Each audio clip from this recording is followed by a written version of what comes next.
Yahoo Sports Fantasy Football Live is powered by Ram Trucks. Oh, it's Thursday night, and you know what that means. That means it's time for the magic. And look, I'm going to be honest. I feel like most weeks I'm coming in and I'm apologizing for the game, but not this week. No! We have an absolute gem of a football game to get you ready for. He's Matt Harmon. He's Andy Behrens. I'm Jason Fitz, and we're going to get you all the way up to kickoff. This is important. We're going to make sure you're set for tonight. We're going to make sure you're set for the entire weekend. We're going to ask your questions, answer your questions. You're going to ask them. Hashtag AskFFL is how you get in on the fun. But boys, just first and foremost, can I just acknowledge for once we don't have to watch the Bears on a Thursday night? Like, no Behrens Bears coming here, Harmon. I feel like maybe we're not going to know what to, I feel like you and I now tonight, we're going to be watching football like we're going to a fancy restaurant. We don't even know what to do with our hands at this point. We get a good game. Hey, buddy, we can't even dog on the Bears, man. They embarrassed the Carolina Panthers last week. The Bears were in a nationally televised game, and they weren't the most embarrassing entity there. And now we don't have to deal with any of that because we have a beautiful football game that matters so much for real life. It matters so much for fantasy. I mean, it almost makes you feel good to be alive. All right, let's get into it.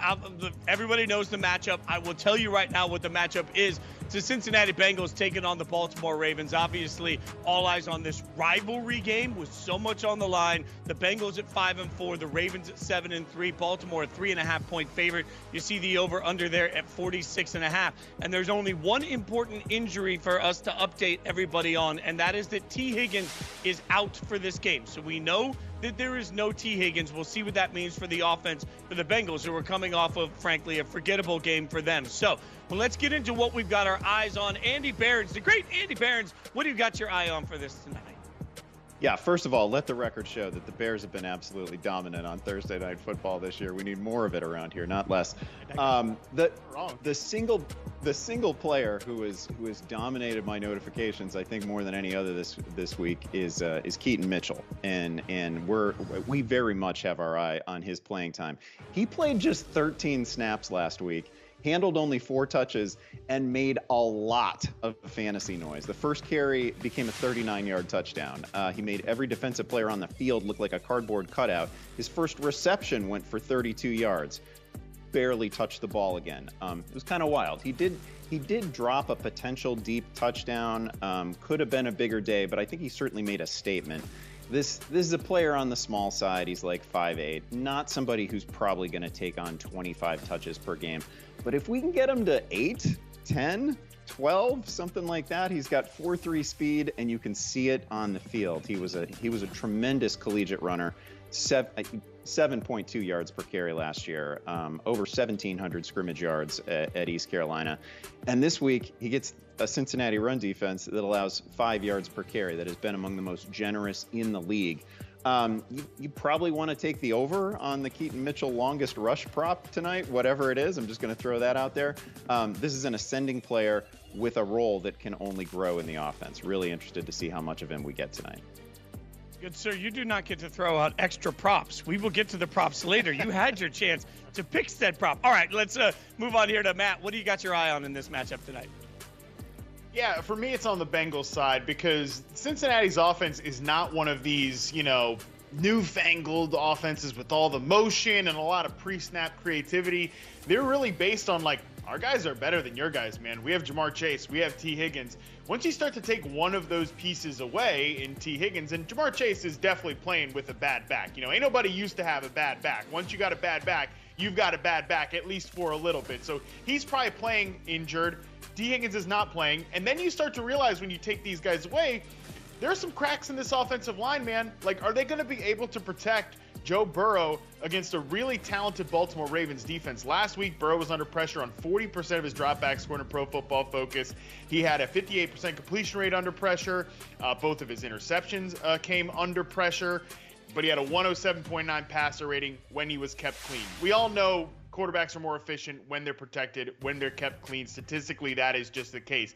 But it is definitely true for Burrow. It's definitely true behind this offensive line that can be leaky as much as they have tried, as many resources as they have thrown at this unit, it remains a weak spot on this offense. So I am just wondering, when you've got guys like Trent Irwin, Tyler Boyd, who's not really the same player he used to be, these tight ends like Tanner Hudson they're featuring on the first drive. I mean, who is this guy?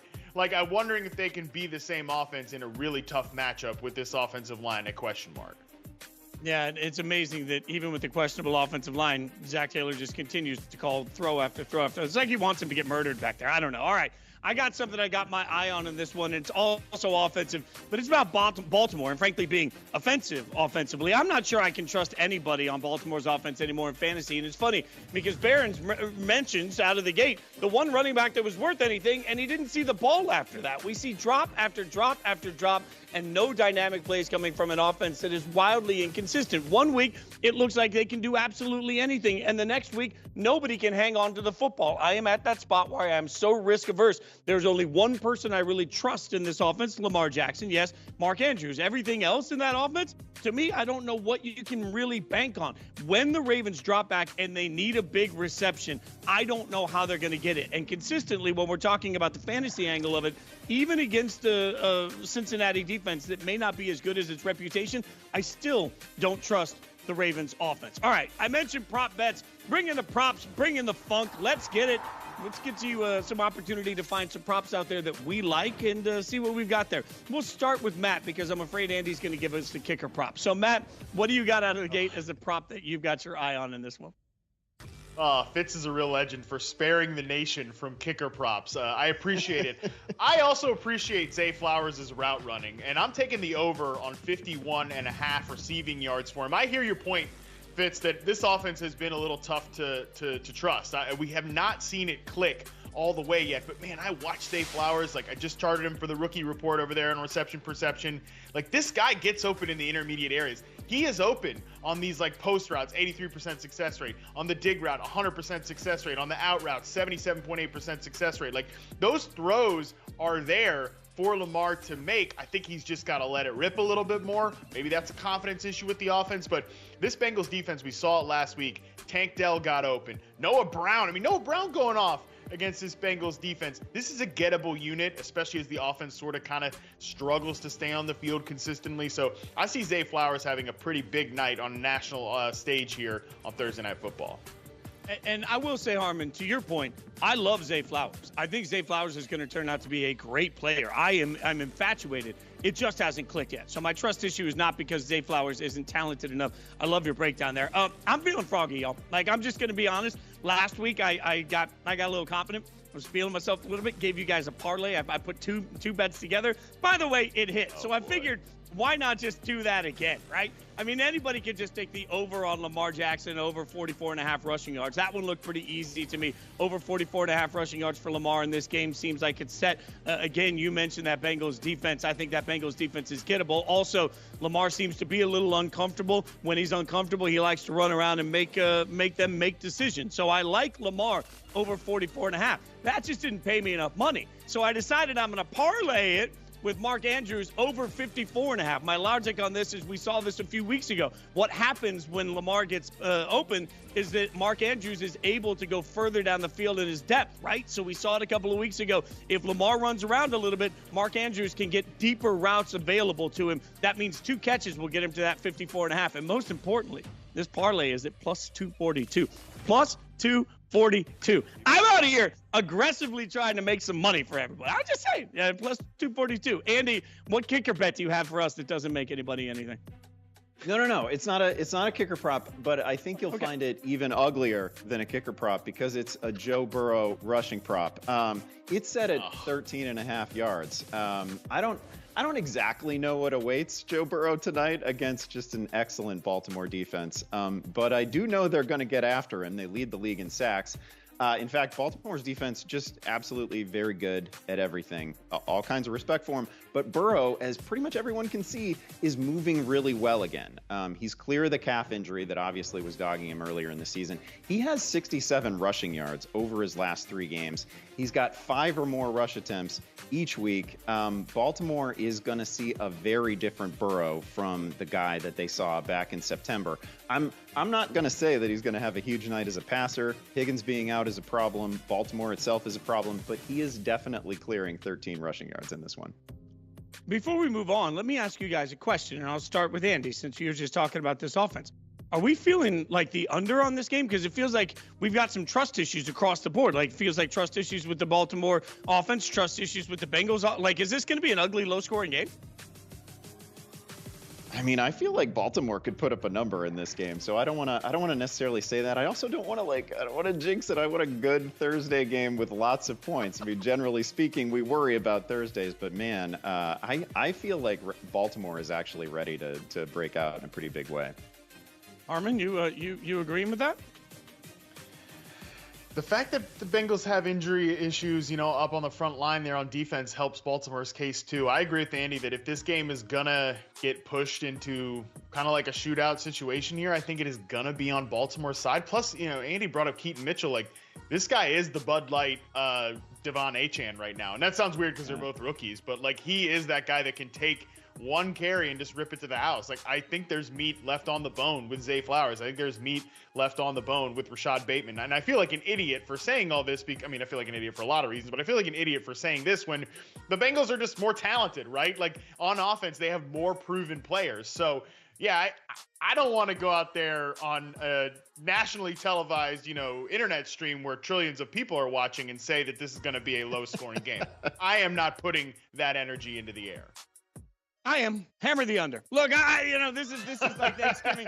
Like, everybody thinks the turkey is going to be perfect. Everybody thinks the mashed potatoes are going to be delightful. And then you sit down and you eat it and you're reminded why we only eat that stuff once a year. I'm just saying. Not at my house. It's not at my house, Fitz. Not at my house. We're an okay, we'll do this next week, I'm sure, but we're an all-year turkey guy. Like, Harmon's an all-year no hat, and now I find out you're an all-year turkey guy. I'm just gonna smash the turkey next week. I mean, it's gonna be absolutely excellent because I've got a foolproof plan.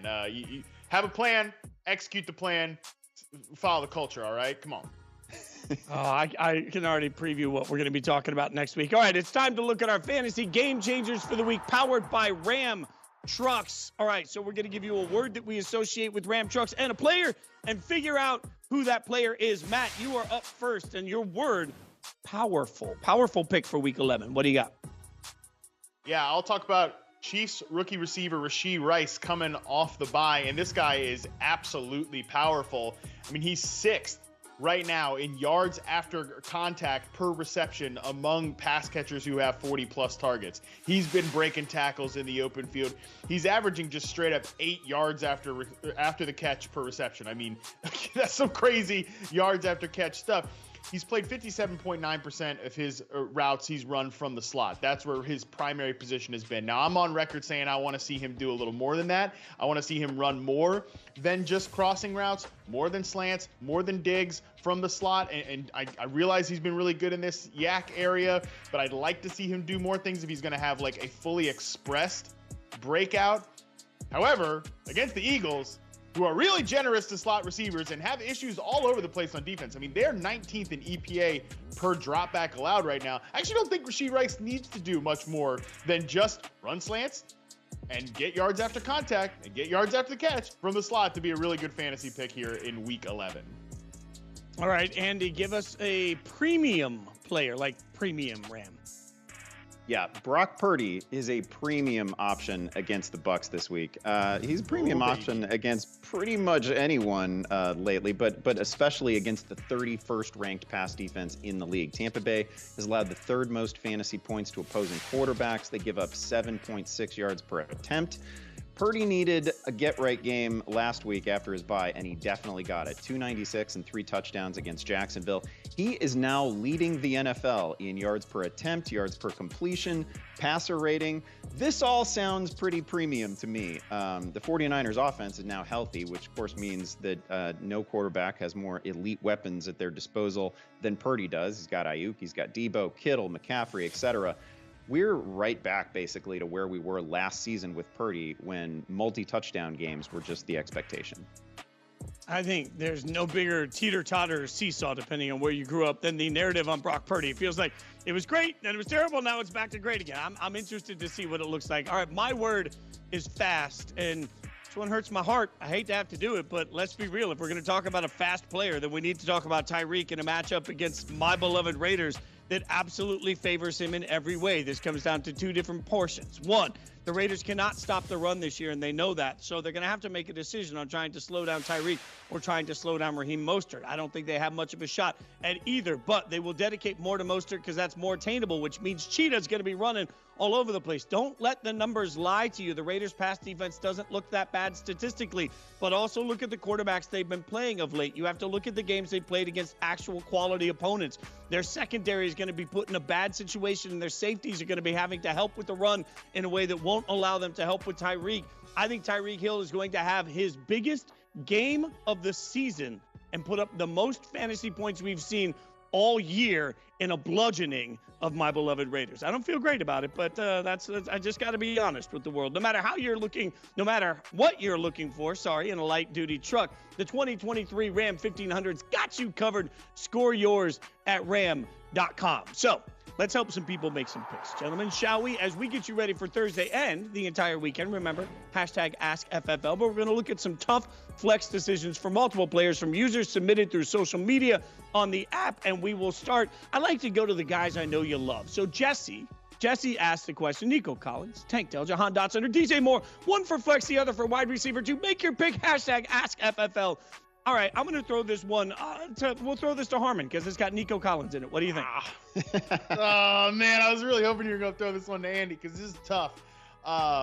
Really, I think DJ Moore is kind of a must start here. With Justin Fields back, the target totals have been there for DJ Moore with Tyson Bagent, but the downfield throws have not been there. We just saw Keenan Allen rip up this Lions secondary, which has been very banged up all season long. So that puts DJ Moore squarely in like fringe wide receiver one territory to me. So then it's between these other three guys. I think Jahan Dotson is a distant third option here, so I'm going to eliminate him.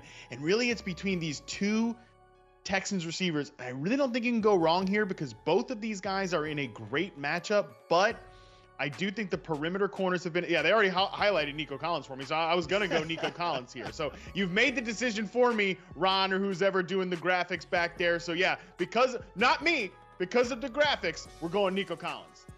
Yeah, what Ron, who does great work on this show every week, realizes is you're going to go Nico eventually. They knew where I was going. We all you're move it along, guy. Move it along. We know what you're going to order just to go. All right, so let's pull the next question up, and it also involves Nico, so I won't let you answer it so we can maybe get an unbiased. Which three do I start? Devontae Adams, Metcalf, Ayuk, Nakua, or Nico Collins? What a collection of names. What do you think, Barons? Yeah, man, first of all, trade deadline's coming up in Yahoo leagues, and you've got some wide receivers to shop, so I would suggest that you do it. I'm going to play Devontae Adams, first of all, here. And I'm like the low guy on Adams this week in the Yahoo ranks, and he's still my wide receiver 15. He's in a neutral matchup with Miami. They're going to have to throw the ball. He's great, one of the best to ever do it. So I'm playing Adams. I'm going to go Ayuk as well.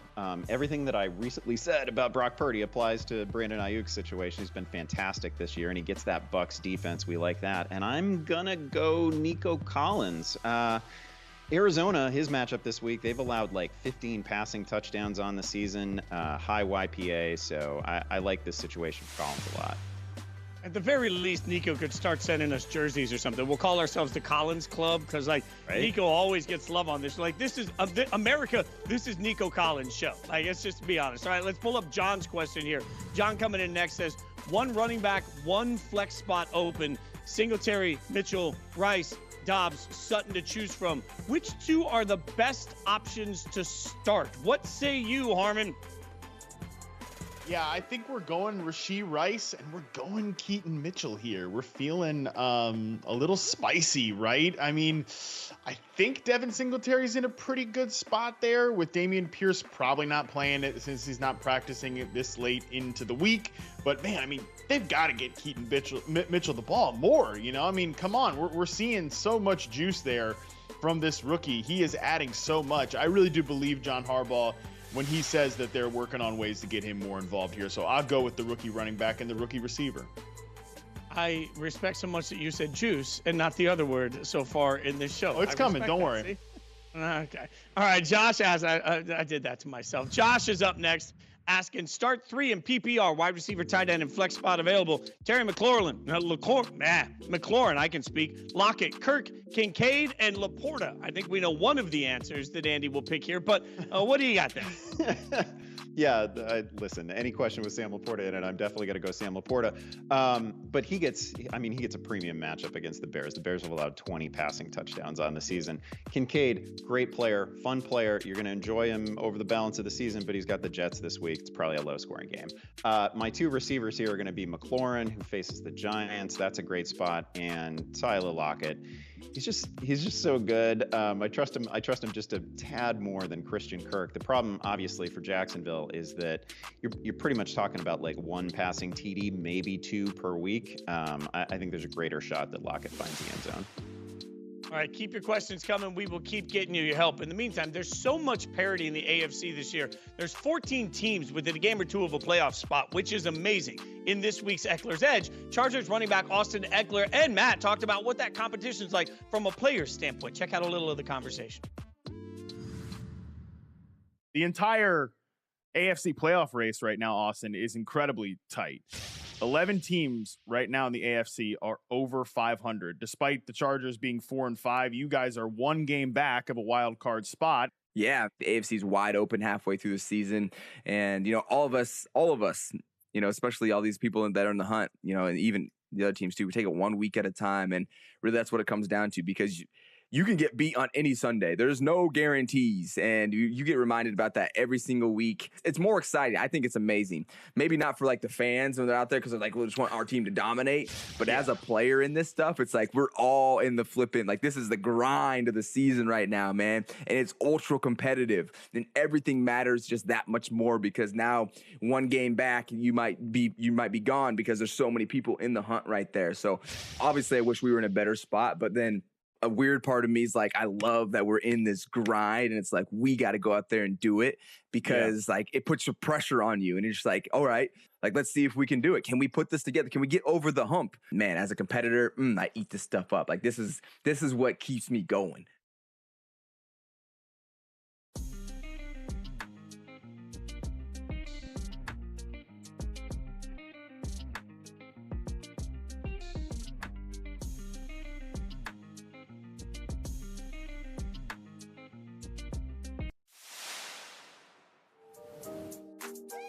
All right, let's take a look at some of the fantasy chatter that's out there in the app this week. Most players, the most talked about players in the app, you got Foreman. I love this quote. Sitting this man this week. Feel like the Bears will be forced to pass against Detroit from Eric. Noah Brown. I think they'll still ease Collins back in and possibly use him as a decoy. Keaton Mitchell, who we've talked a lot about also. I'm 4-6 and really need a win this week. Starting him over Christian Kirk. Someone talked me away from the ledge. Let's start with Foreman here. I'd like to see what you think on this one. Foreman, Barron's. I mean, we've talked a little bit about this matchup, but are we buying that Chicago is going to have to throw so much that there'll be no Foreman in this game? I will say that I don't think the Bears are ever going to veer away from the run, like no matter the game situation. I think we're going to still see them run the football. That's kind of their identity as a team. However, I will say that Foreman has been a little bit dinged, and Khalil Herbert put in a full practice on Thursday. So when Herbert comes back, he was great in his 5 starts. Like not good. He was over 5 yards per carry. He's been super efficient. He's made some strides as a receiver as well. So I think Herbert takes a huge chunk of this workload out of the backfield. So that's what I would be worried about, perhaps more than the Lions themselves. I think Herbert's going to be a major factor. Harmon, educate me on your thoughts for Brian, because he wants to be talked away from the ledge. 4-6, needs a win this week. Starting Keaton Mitchell over Christian Kirk. You were high on Keaton Mitchell earlier. You feel good about that? Oh, Christian Kirk has just been so reliable. I mean, he's been kind of the one guy that has had consistent opportunity and a consistent role within this, or at least a consistent good role, I should say. I mean, Calvin Ridley's had a consistent, I'm getting press on the line of scrimmage and not getting moved around, and they're just going to tether me to the sideline. That's been a consistent role. It's just not consistently been very fun. Christian Kirk's role has been pretty consistently fun. I don't know. It's a good matchup against Tennessee. That is a defense that you can exploit on the back end. So it is frisky to start Keaton Mitchell, and you do need that win. Like, one more loss and you're really not looking at a good spot there. So if you're looking for that ceiling play, I get it. I just don't know that as a representative of big receiver, a lead lobbyist for big receiver, I can tell you to do this. I just frankly love the usage of the word frisky there. That chef's kiss, no notes, 10 out of 10.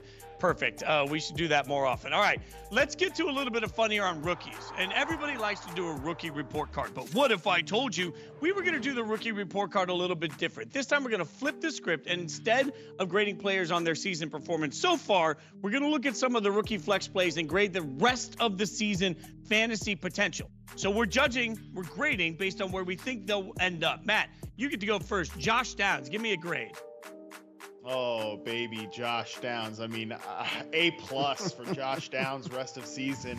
This guy is so good. Fitz, he has been one of the best separators in the NFL, period, full stop. Not rookies, like he's been one of the best separators in the NFL at the wide receiver position as a rookie. I mean, this guy gets open from the slot. He gets open from the outside. He can win down the field. Like, obviously, if Anthony Richardson was there, if it wasn't Gardner Minshew, the ceiling would be higher. But I think he's going to be consistently productive.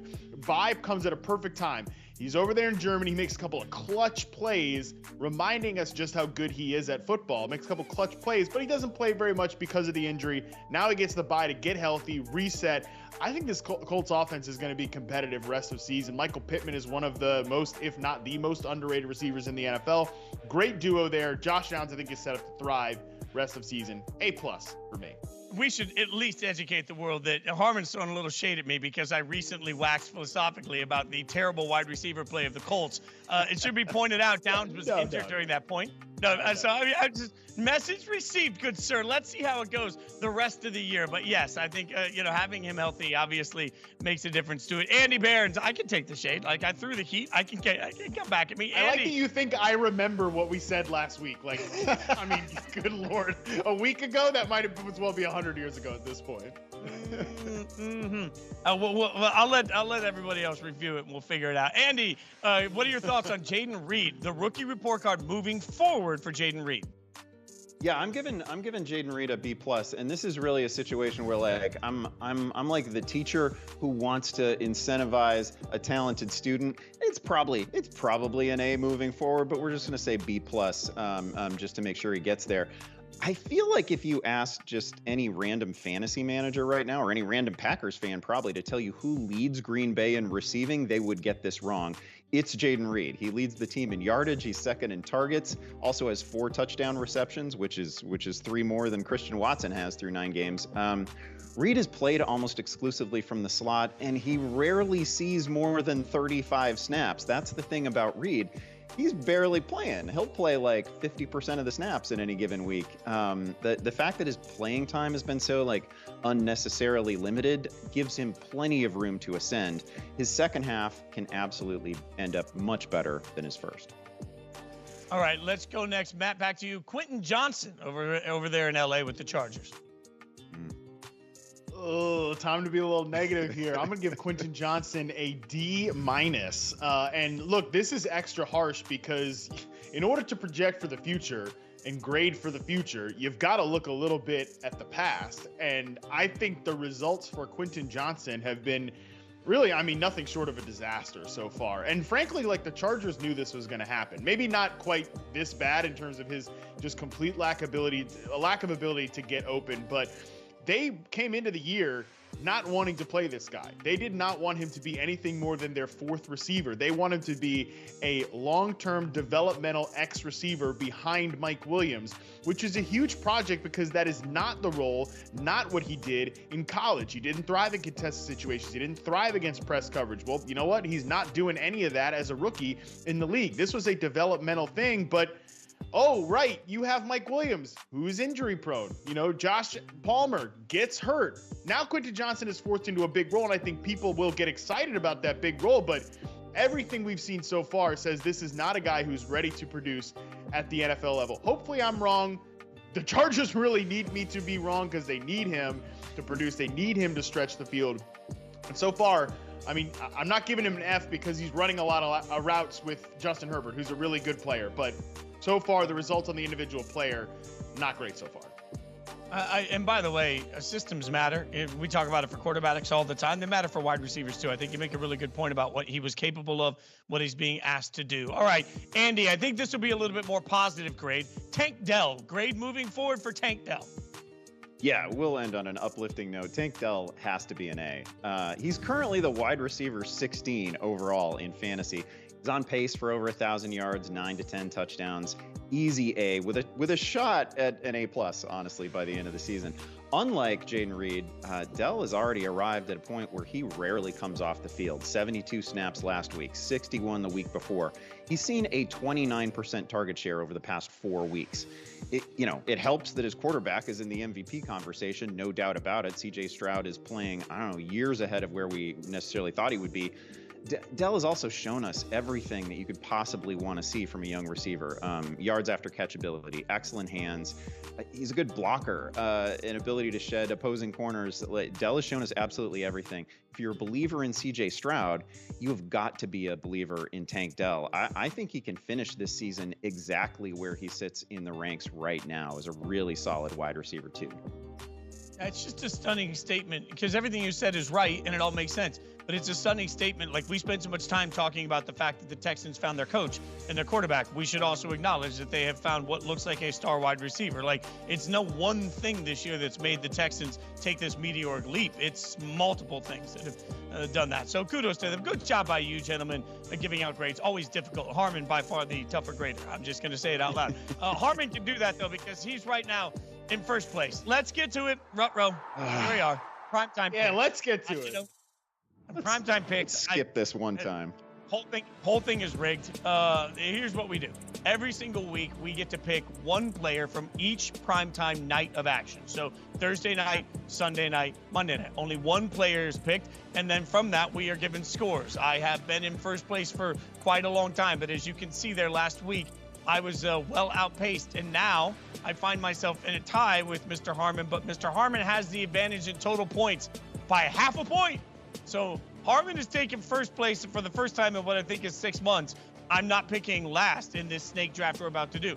Andy Behrens, you did not come in last over the course of this week. I should give you a little credit, my friend.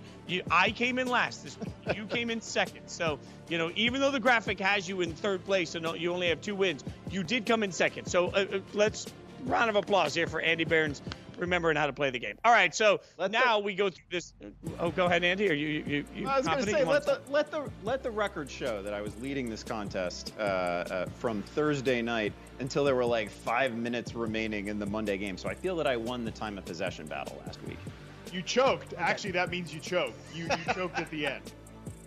Not a clutch. Andy Behrens does not have the clutch gene. Let it be shown.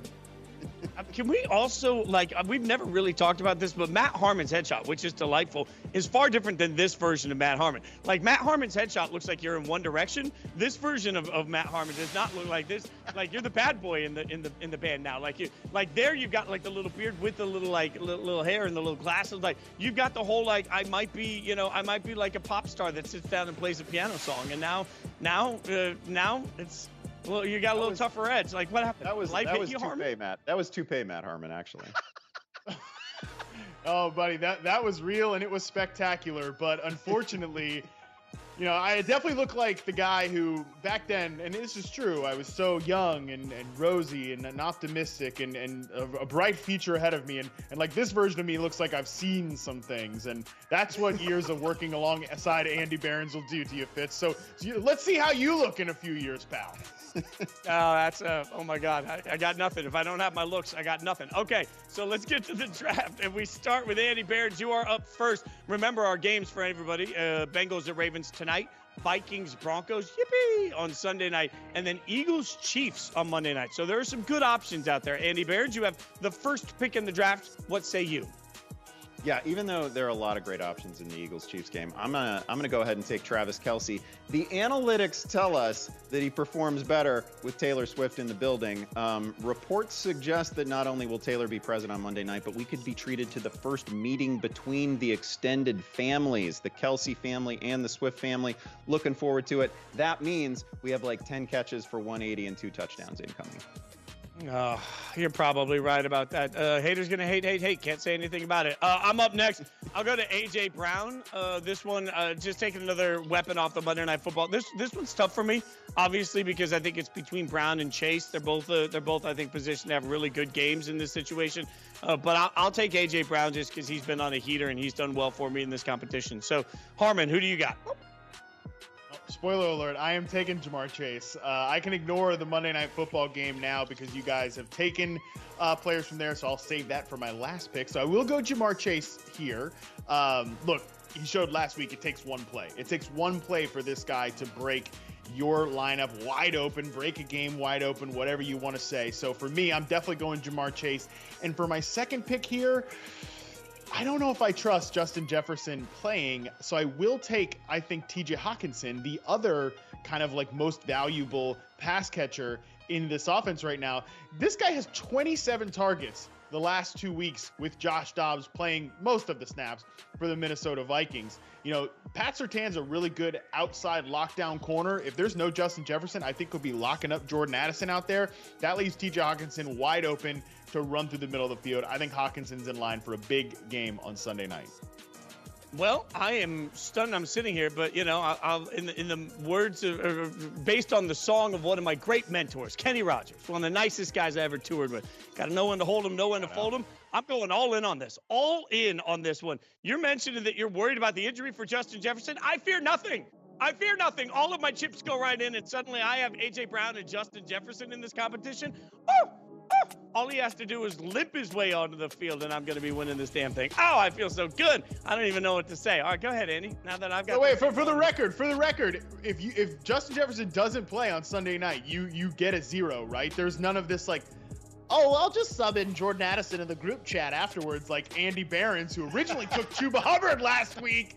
And then we find out Khalil Herbert's not playing, and he goes to Donta Foreman. That's what's happening behind the scenes here. I needed every break. Come on. Wait. Have you not done the same thing earlier in the season, Harmon? Did we not at one point allow you the opportunity to take somebody else? When? Secrets of the group chat coming out. I don't remember we did. Oh, well, you don't remember the conversation a week ago. We'll have to have our producer chime in on this. Like, maybe you know what? For next week, we'll find the moments where, you know, Talk to my lawyer. Forgiven each. Okay.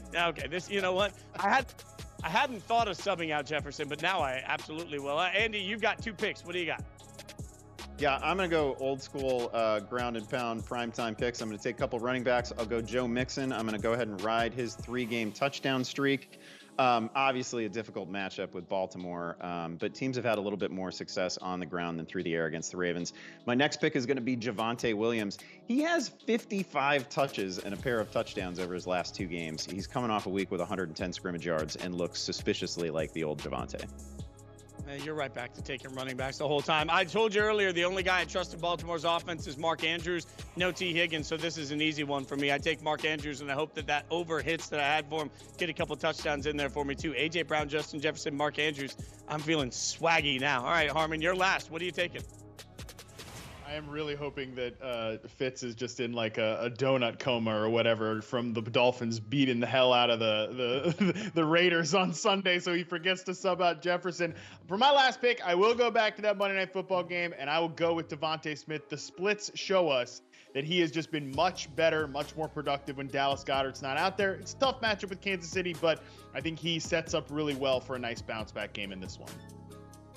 Well, hopefully I get a bounce back in the standings here. We'll keep you updated on how it goes. In the meantime, each week, Sal Vetri offers up unique fantasy advice here on the show. So let's check back in for Sal's 7 key findings for Week 11 right here.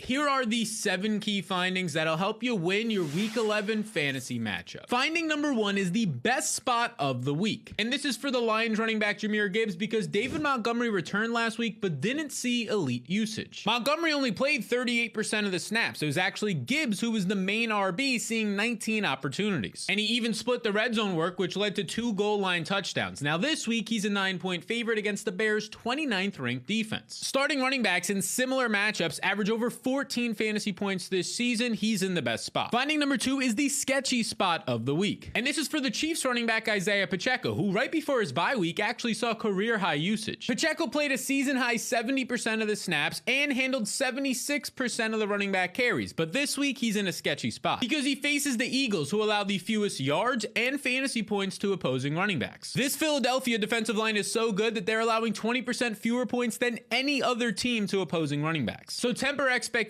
for Pacheco out of the bye week. He likely won't be efficient here. Finding number 3 is the pickup and play of the week. And this is the Chargers receiver Jalen Guyton, who might be the sneakiest pickup and play of the season. In his second game of the year last week, he ran 85% of the routes and earned 6 targets. This led to a solid fantasy day of 12 points, and he has previous seasons experience with Justin Herbert. In those seasons, Guyton was known to be the boomer bust receiver downfield, but in week 10, we saw more encouraging usage. Guyton's average target distance was just 10 yards downfield. That's 41% less than his career average, and this will lead to more sustainable production. And there's no better time to start him than this week against a Packers secondary that is down 3 defensive backs. Finding number 4 is the number 1 trade target. And this is Deontay Johnson, who scored just 2 points last week and only had 1 catch. But there was a reason for this. The Steelers only threw 22 times because they had so much success running the ball against Green Bay. Najee Harris and Jaylen Warren combined for 31 carries and over 180 yards. They were highly efficient on the ground. So this was a clear outlier week for Deontay. Buy low on him before he faces 5 bottom 10 secondaries these next 6 weeks. Finding number 5 is a player to monitor. And this is Rondale Moore, who hasn't lived up to expectations so far this year, averaging just 14 yards per game. But now he has Kyler Murray back, and in week 10, his first week with Kyler, he earned 8 targets. This is important because last season, when healthy, Rondale Moore was a top 20 receiver with Kyler Murray as his quarterback. Rondale is currently available in 90% of Yahoo leagues, and he'll be facing 4 bottom 10 secondaries the next 6 weeks of the season. Finding number 6 is a rookie who is trending up. And believe it or not, this is the Denver Broncos receiver Marvin Mims, who he only has 15 targets on the season. And over his past 5 games, he's combined for negative 1.7 fantasy points. That's right, negative points. But the reason he's trending up is his week 10 usage. He ran a season high 76% of the routes, 30% more than any other week, and it came after the bye week. This is the exact trend you want to watch. A rookie seeing more usage out of the bye week. This dude averaged over 20 yards per catch in college. If his routes run remain this high, it's only a matter of time until he starts making big plays and can be a potential league winner down the stretch. Finding number 7 is a fantasy playoff stash. And this is the Houston Texans defense, who so far this season, they've been a middle of the pack defense, averaging 6.7 points per game, which is ranked right next to the Eagles defense. But the difference, the Eagles defense is rostered in 76% of leagues, the Texans just 9% of leagues. And the real reason you want them is their fantasy playoff schedule against the Jets, Titans, and Browns. This means based on what we're looking at for starting quarterbacks right now against them, it's going to be Zach Wilson, Will Levis, and Dorian Thompson-Robinson. You could argue this is the best QB stretch for any defense in the fantasy playoffs. Add the Texans. So these are the key findings that'll help you win your matchup this week. And as always, all you have to do now is take this information and use it to schmack around your league mates.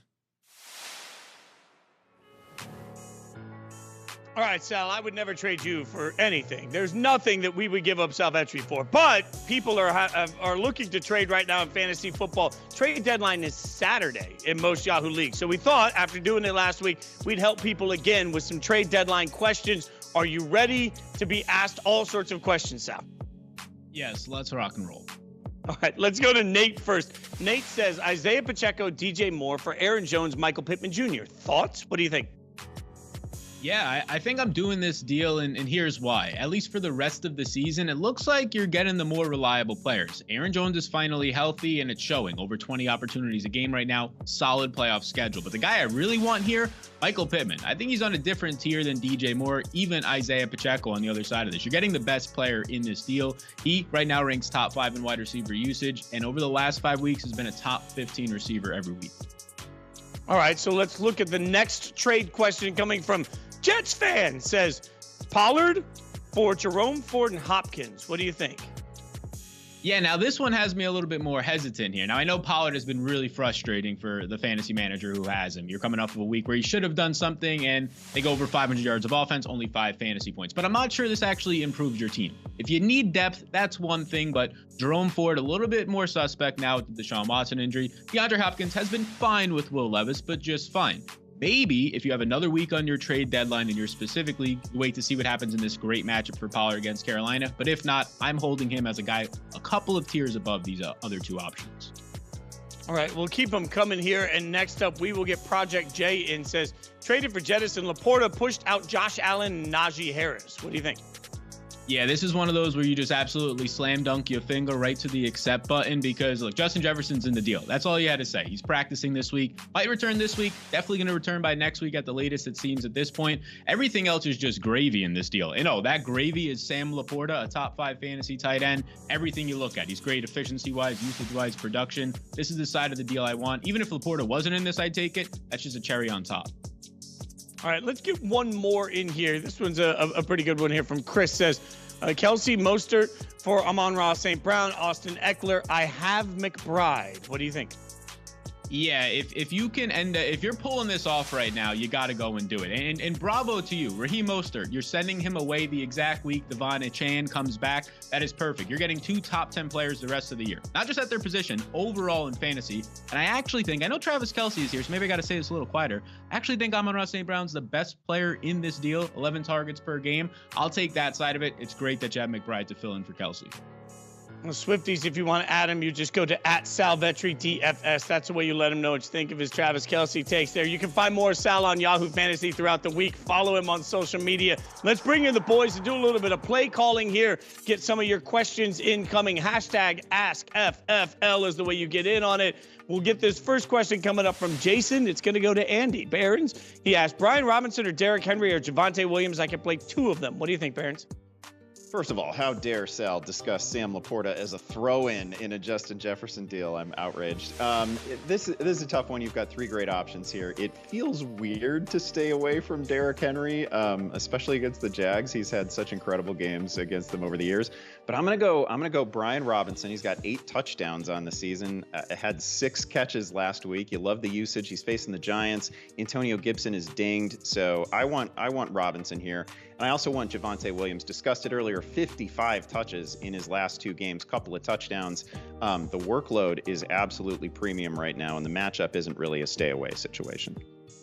All right, Harmon, the next one's coming to you, and this one is coming from Sunny Day Real Estate. We'll go with that.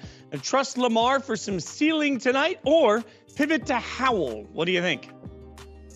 I know Sam Howell has like all these impressive passing stats. He leads the NFL in passing yards, everything like that. He's dropped back more than any other quarterback in the NFL. I still don't think he is up in Lamar's tier as a fantasy quarterback. I mean, Lamar has had 30-point eruption weeks. Like, we've seen that happen this year. Andy talks about it on the podcast basically every single week. You can't get him to stop talking about it.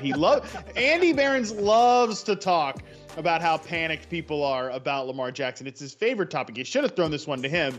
But for me, I'm going with Lamar Jackson here. I think he's in a good spot. We talked about it earlier. If one offense is going to erupt in this game tonight, I think it could be the Ravens.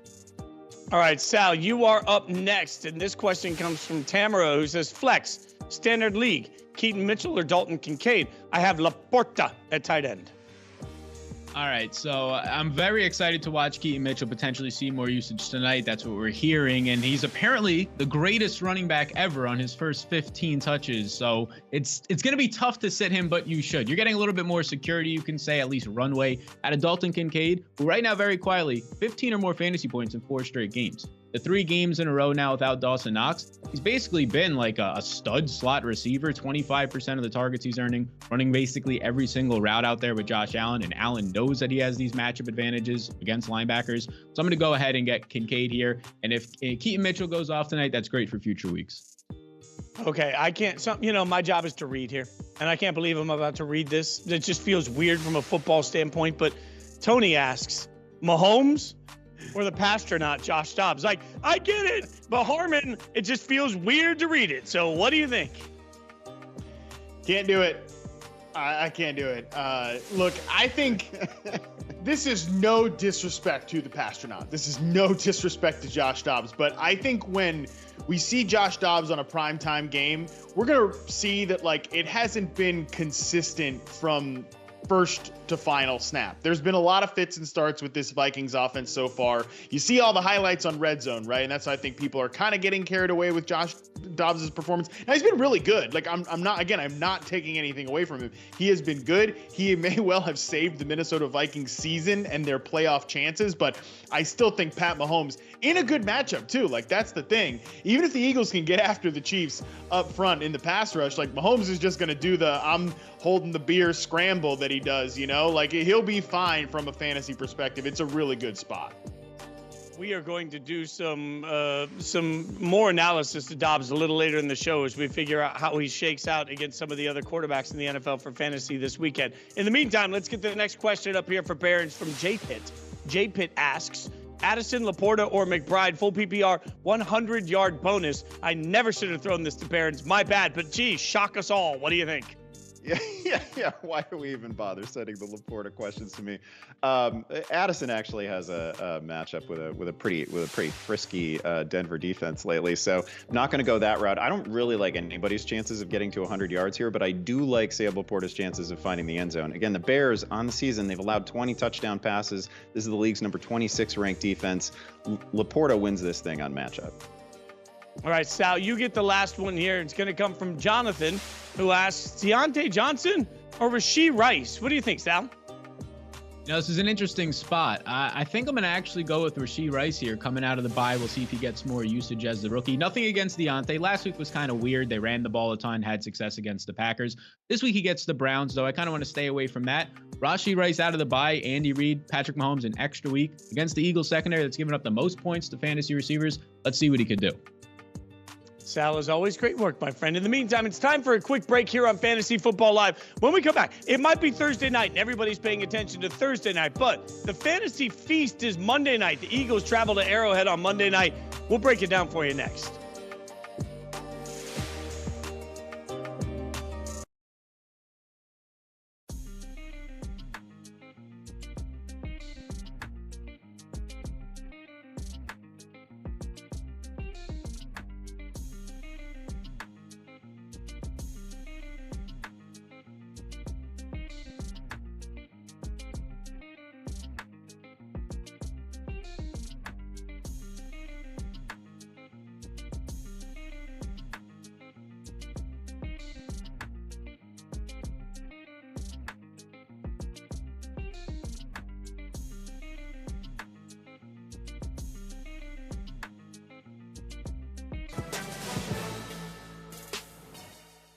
Welcome back. We're going to take a look at the injury report coming out of practice today and who we're keeping an eye on for this weekend. Some big ones here. Antonio Gibson, toe injury. Madison, concussion, limited on Thursday.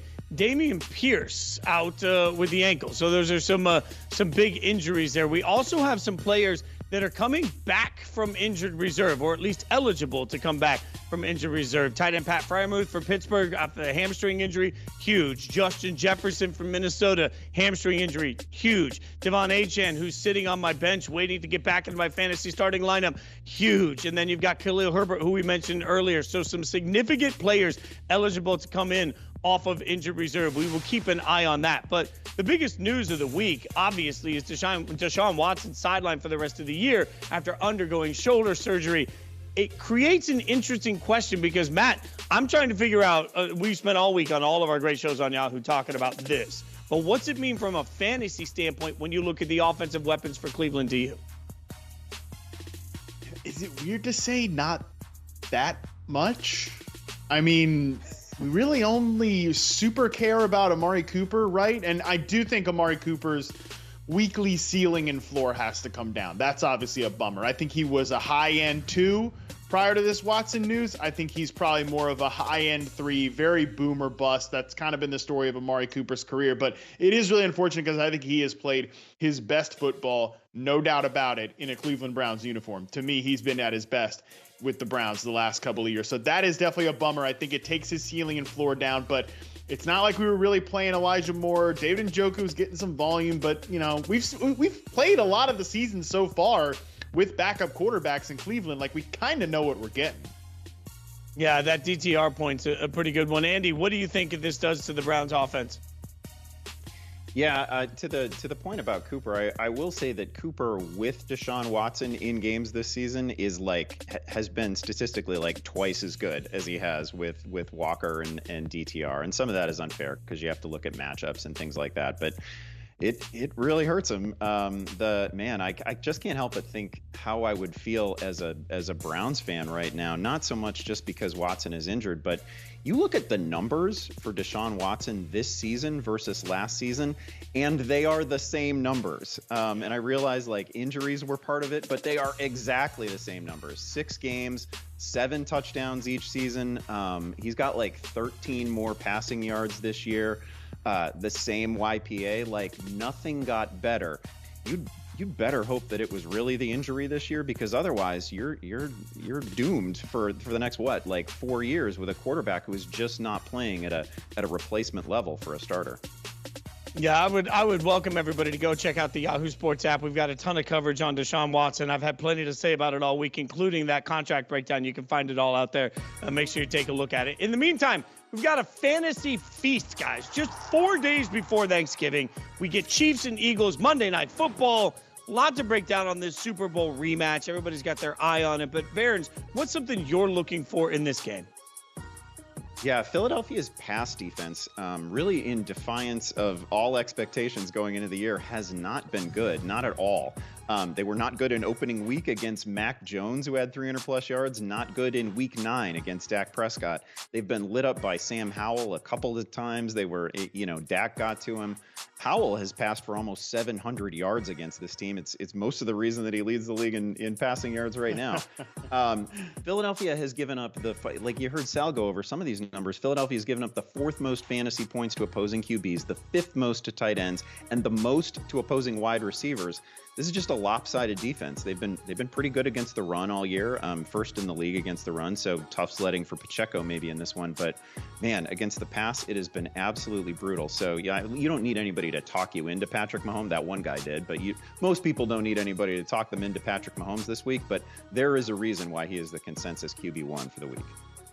Well, and you mentioned Pacheco, something that for me has just been consistently inconsistent for the Chiefs offense this year is getting Isaiah Pacheco going. And frankly, they haven't been able to run when they've needed to run the football. I talked to Michael Lombardi pretty extensively about this on one of our shows also, about the inability to just go out and be physical as an offense. And it seems to be failing the Chiefs when they're in these close football games. At some point, when the rest of their offense isn't clicking, you would think that they'd be able to run the ball. And I thought Pacheco would be the guy that could do that. But they've had more games where he's come out and averaged 2.5 a carry, 3 a carry, and it's just looked awful than games where it's looked like it has any rhythm. The fact that he hasn't been able to get going as a running back, and the fact that they haven't been able to establish a run when the rest of the offense lacks rhythm is part of why I have trust issues right now with Kansas City. We all presume that Patrick Mahomes is going to make everything fine because that's what he does. He's the great elixir. But when I look at what's broken for this offense, I think it's fair to include Isaiah Pacheco in that conversation. Harmon, what are you looking for in this one? Devontae Smith's time to shine, baby. Like I said earlier, what we saw last year was that when Dallas Goedert went out, just targets opened up for Smith. I think that's going to be the case again this year. And he has strung together some pretty good weeks after the Jets game where he saw 11 targets, 5 for 44. He has a couple of games back to back. The last 2 games we saw the Eagles with touchdowns. Now, one of them definitely came in the Washington game. And like Andy said, Sam Howell's been lighting up the Eagles all year. That's what he's been doing. So in those game scripts, Devontae Smith gets loose for kind of a busted coverage touchdown. The game, though, against Dallas, that was more of just a true one-on-one opportunity that he can win. And I think that's the key point here for me. Devontae Smith is too good to stay this quiet for this long, all right? He is a great separator on the outside. He can get it done, even with some of the tough physical coverage by the Chiefs that they have been playing all year long. Spags has been great. He's been cooking with this young defensive back group that the Kansas City Chiefs have. Devontae Smith is a really good player. Coming into the year of the number 2, 1B, whatever you want to say, receivers, he was the best of the group. I think he ends the season here on a really strong note, and I think he gets started on Monday Night Football. I'm just looking forward to Monday night matchup that's going to be absolutely incredible by both teams. This one actually should live up to the billing. Good Thursday night, good Monday night, good. We're spoiled this week. All right, If your fantasy football season is over and you're still hanging out with us, my God, we appreciate that. But here's what you need to remember. It's not really over because you can still get in on the action in daily fantasy. There's tons of contests out there in the Yahoo Fantasy app. You can check those out. And to help you get going, TJ Hernandez of 4for4 is back, breaking down some DFS values for this week. Take it away, guys. Yes, this is beautiful. Much, much better here. We've got another buzzed bro here. Enough of Fitz with his little spiked up hair situation. Andy with that beautiful salt and pepper look. Sal with the perfect hairline. It's TJ Hernandez from 4for4. We love to see it. TJ, appreciate you joining me, buddy. Let's get it started with a quarterback here. Tell me a little bit about Kyler Murray coming off his first game of the 2023 season. I cannot hear Harmon.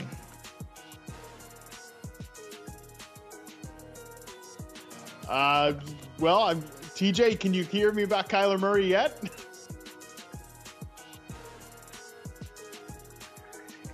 All right, at quarterback, I like Kyler Murray at $28 playing against the Texans. That game is very intriguing with a total of 48.5 point over under.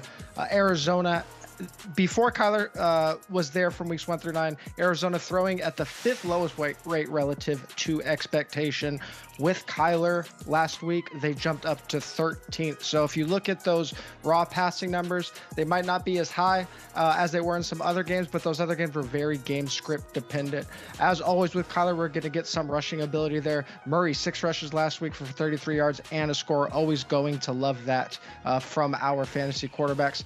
Houston 16th in raw fantasy points allowed to quarterbacks, but when we adjust for strength of schedule, 26 in points allowed to quarterbacks. They've allowed 300 or more yards to 3 of the last 5 passers they faced, 2 of those being Desmond Ridder and Derek Carr. So obviously very vulnerable against some less than stellar competition. And we saw Kyler get some other Cardinals involved last week, so some contrarian pass options with Rondale Moore and Michael Wilson if you want to play them in big field tournaments as well. Yeah, I love what I saw out of Kyler Murray. He looked like he was back. Talk to me about running backs. Brian Robinson from the Commanders had a big receiving day last week. Brian Robinson at $21 against the Giants. We're always looking for running backs that are in spots as big favorites for that great game script. And against the Giants, we're probably going to get that every single week against this team right now. We've seen Brian Robinson with 60% of the backfield touch share over the last 6 weeks, but he has been one of the most game script dependent running backs in the league. He's averaging 17.8 touches in games that the Commanders win versus less than 12 when they lose. This is at 9-point favorites. We're looking for that 20 touch upside from Robinson this week. We've seen the Giants allow 100 or more total yards to opposing backfields in 3 straight games. At least one running back has scored in 4 straight games. We have Robinson as the RB8 in 4for4 projections right now, but he is the Yahoo RB13 by salary on the slate. And he's going to be a pivot off of Jahmyr Gibbs at $24, who is probably going to be one of the most popular running backs used in Yahoo tournaments. So I like going to Robinson at $21 here. All right, now your wide receiver pick. I talked about this guy as a potential upside player in one of the start-sit questions. So tell me all about DJ Moore this week. DJ Moore, obviously the big thing here, getting Justin Fields back against the Lions team in a game with a 48-point total. In games with Justin Fields, DJ Moore averaging 17.7 Yahoo points per game, 7.8 Yahoo points per game without Justin Fields. Obviously has some huge games in there, but consistently over 100 yards with Justin Fields throwing the ball. Hasn't even sniffed that 100-yard mark since. Detroit is one of the biggest pass funnel defenses that we could target in the league. They rank 7th against running backs when we adjust for strength of schedule. Against quarterbacks and wide receivers, they are bottom 10 when we adjust for strength of schedule. We have DJ Moore as our wide receiver 6 on 4for4. He is the wide receiver 25 by salary on Yahoo. Our best value across all positions this week. Love that. All right, at tight end, the Bills made a big change at offensive coordinator. I don't know if that's really going to change much here, but we've already seen a pretty big breakout for rookie tight end Dalton Kincaid. You like him a lot this week. Dalton Kincaid at the tight end position, $17 in a week where we have no Travis Kelce, no Mark Andrews, or no TJ Hawkinson on the main slate. Kincaid stands out as one of the best values and one of the highest projected tight ends on the slate. There's only one other tight end with a Yahoo point projection above $10. That's Sam Laporta, and he's all the way up at $24. We've seen an average target share of 24% for Kincaid over the last 4 weeks.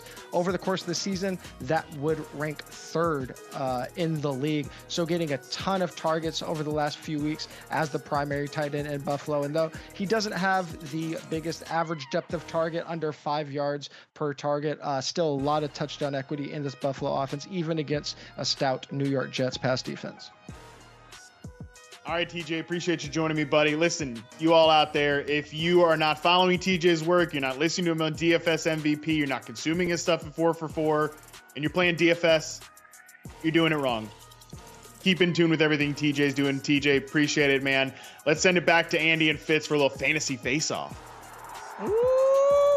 Now we get to have a little bit of fun, Andy. We get to take over the fantasy face-off. And I mentioned it earlier, let's go with the Pastronaut, the hottest sensation in recent memory. We're going to do a little either or here. I'll throw you Josh Dobbs or Justin Fields this week. Yeah, what if I told you that Josh Dobbs had actually been the more bankable rushing asset for fantasy purposes this year? He's gone over 40 rushing yards 7 times. He's got rushing TDs in 4 straight games. The thing with Fields, though, is he's so much more high variance to me, because the problem, and Matt talked about this a little bit with Dobbs, we've seen a lot of pretty low passing totals from him, right? He's got 5 games with fewer than 200 passing yards, hasn't topped 268 all year. In Fields' last 2 full games prior to the injury, he threw 8 touchdown passes. So, a big week from one of these guys means something different for Justin Fields. So this thing really comes down, for me anyway, to whether you're chasing ceiling in a given week, or if I just need 18 points from my quarterback and I feel like I'm a favorite, I'm going to go Josh Dobbs. If I need somebody to go supernova and deliver a 30-point, 35-point week, I would take a shot with Fields. All right, what about Dobbs versus Trevor Lawrence, who suddenly is much maligned by fans? Yeah, and I think last week really overstates the Trevor Lawrence problem, right? He couldn't keep pass rushers off of him. I don't think that represents where Lawrence is at as a quarterback, and the upcoming matchup with Tennessee much friendlier and all that. But I also have to acknowledge that he has been a very low ceiling, sort of low floor quarterback for fantasy purposes this year. A little bit snake bit, but it is what it is. He's only got 2 games in which he's thrown even 2 touchdown passes, so that's not paying the fantasy bills. So this is a case where I would definitely go Dobbs. All right, let's do this one. I can't believe I'm saying this out loud. Dobbs or Joe Burrow? Yeah, well, if you can't believe that, I can't believe the answer I'm going to give you. Burrow has no T. Higgins this week. He's facing a defense that allows a league-low 5.5 yards per attempt. Baltimore has more interceptions on the year than touchdown passes allowed. I wouldn't sit Joe Burrow for just anyone, and I wouldn't go making transactions necessarily to sit Joe Burrow. But if I happen to have Dobbs on my bench, I think I'd play him here. Again, that rushing upside is phenomenal, and it's been there every week for Dobbs. That's it. I'm going to propose a new show where we just take the fantasy questions that are being asked about fantasy football and give them to some diehard analyst that's just looking at the actual games that are taking place, and then just see how they react to me asking Dobbs versus Joe Burrow. All right, one more. Dobbs versus Geno Smith. Ah, man, why start regular old Geno Smith when you can start this year's new and improved version of Geno Smith? They're both basically the wildest story that you've ever seen, right? Nobody saw Dobbs coming, just like nobody saw Geno coming. I realize Denver's defense has been playing better, and that's who Dobbs gets this week, but they're still allowing 8 yards per attempt on the year. For me, this is Dobbs. Again, it's that rushing upside that tips it in. All right, Harmon's had enough time off. We're going to bring Harmon back in. It's time to get ready for our hurry-up offense. Boys, you know the drill. Everybody knows the drill. We're going to help a bunch of people out by putting the clock up. I'm going to take too long to read the question just to annoy Harmon, just to try and pinch him in and see if I can make him talk while the whistle is blowing. Let's get that 25-second clock up on there. And the first one comes from Man versus Life, who asks, Rondell Moore or Odell Beckham? What do you think, Harmon? don't think either of these guys are particularly well set up, but I mean, Rondale Moore, no thanks. Go with Odell Beckham in a potentially high-scoring game. Oh, look at that. He still got it in. Golly. All right. Next up, Cheese Curd. Cheese Curd is a heck of a name. Says Kincaid or Boyd, half PPR. What do you think, Andy? Oh, man, they both have brutal matchups against elite pass defenses. Boyd is coming off a 12-target game. We like that. But I feel like TJ kind of talked me into Kincaid. He made me feel a little bit better about him. I think he is probably the more likely of the two to score a touchdown. Look at that. He did it with 6 seconds to spare. I just feel like now I just want to hear the whistle go just to see the cringe from everybody. There we go. All right, let's get the next question up. This one comes from Selvin Moreno. I hope I'm pronouncing your name correctly, Selvin. If I'm not, please let us know. I appreciate your picture. He says, Standard League, Jaden Reed, Ty Chandler, or Charbonnet. What say you, Mr. Matt Harmon? Yeah, we haven't talked a lot about Ty Chandler, and we won't get to talk about him a lot here because Fitz took up all the clock, but he is my answer. Oh, touche. That's well played by you, good sir. That is well played by you. All right, next up, Christopher Martin says, Rico Dowdle or Antonio Gibson. What do you think? Andy. Oh, man, I might lean Gibson if he weren't injured, right? He's got a toe injury. He's missed a couple days of practice this week. Dowdle's in a situation where he's obviously ascending in Dallas, and Tony Pollard has disappointed people. And he's got the same sort of game script that he had last week. They should be up big, and he should handle a lot of carries in the second half, so Dowdle. You know what? Asking ye shall receive, Harmon. You get the next question, and we're going to roll right into it. Citizen of the Week says, start, sit, Burrow or Lamar. What do you got? Yeah, of course, guys, we talked about nonstop all night. Now I've got plenty of time to bloviate and blah, blah, blah. I don't even know how you have both of these guys on your team. Pretty outrageous stuff. I think I'm going to go Lamar just a tick over Burrow. All right, he goes just a hair over him and still have plenty of time to spare. The whistle's not going off enough. T-Loop says, Trent Irwin or Chris Godwin. What say you, Andy? Oh, man, this is how far Chris Godwin has fallen. No one wants to hear it, but he's getting 7 or 8 targets a game every week. Irwin, again, is in a situation where he's just facing a monster pass defense against Baltimore. This is not a normal week, friendly matchup. You might go Irwin because you think he's going to find the end zone, no T. Higgins, all that. But for me, this is Godwin. All right, Harmon, you're going to get the next question so quick so that you can give the world the analysis they need. Johnny says, Ty Chandler or Keaton Mitchell? Well, Ty Chandler, look, he might be taking over the running back one role for the Minnesota Vikings. They have not run the ball really well so far this year, whether it's Cam Akers or Alexander Madison. If Madison misses, though, I mean, he's got a clear-cut path to the running back job one, and I think he's got some juice. I think you can project him for more targets in a potentially juicy matchup on Sunday night. Oh. You know what? That's what you get for getting juicy in the show. Josh says full spot. Full PPR, Zay Flowers or Devin Singletary. Barons, what do you say? Oh, man, I'm tempted to play Singletary because we don't think Dameon Pierce is going to go. He's facing like the league's 28th ranked run defense. He's coming off a 150-yard game, but I would still go Zay Flowers. I've just been super impressed by him this year. And the thing tipping it in is the format. It's full PPR. Pretty confident that Zay Flowers is going to see 5 catches. A little delay game, but we'll allow that one. Brendan says Rashee Rice versus Philly or Brandon Cooks at Carolina. What do you say, Matt Harmon? Oh, man. Brandon Cooks coming off a monster game. The Carolina Panthers offer little to no resistance for anything, but I just don't trust the weekly usage there. I don't know that Rashee Rice is going to get that full role, but he is my pick here in a good matchup.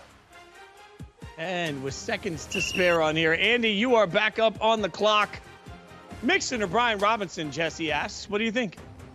Well, I can tell you, I hope the right answer is Joe Mixon because I took him in primetime picks and I need to make up a lot of ground. But my answer for this is going to be Brian Robinson. Again, Antonio Gibson is dinged. He's got 8 touchdowns on the year. He's been great. He's got a fantastic matchup. I got to go Robinson. All right, Harmon, you get the last one in here. The last touchdown play comes to you. Astro says full PPR, pick one. Pacheco, James Cook, Tank Dell, Gus, what do you got?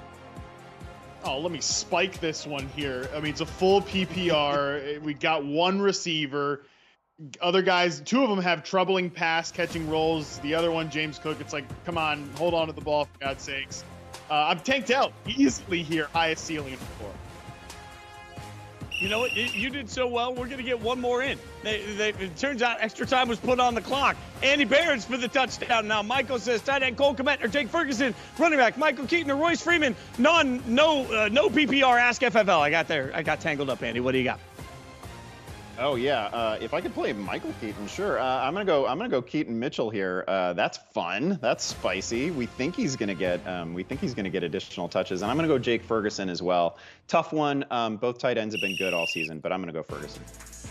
All right, don't forget, as always, you can check back in Sunday morning, latest player injuries, and Scott Pianowski will answer all your last-minute lineup questions on social media, #AskFFL. But we have a huge programming note. Want to make sure everybody knows that next week you can join us for a Thanksgiving edition of Fantasy Football Live on Wednesday night. That's right, not Thursday. It'll be Wednesday night, 7 p.m. Eastern. We're going to preview the 3-game Thanksgiving Day slate, break down the whole weekend of football on Wednesday night. We're going to figure out what Harmon's figured out that actually makes turkey edible. All of this is going to happen on Wednesday at 7 p.m. Eastern. You do not want to miss it. It is obviously going to be the time of your life. We wish all of you guys the best of luck. For everybody behind the scenes that works their tails off to put their show together, and everybody in New York that helped me get here to do the show here tonight, we really appreciate all of you guys to take the time to listen. He's Andy Behrens. He's Matt Harmon. I'm Jason Fitz. Thanks for hanging out with us. Come back Wednesday next week for more fun.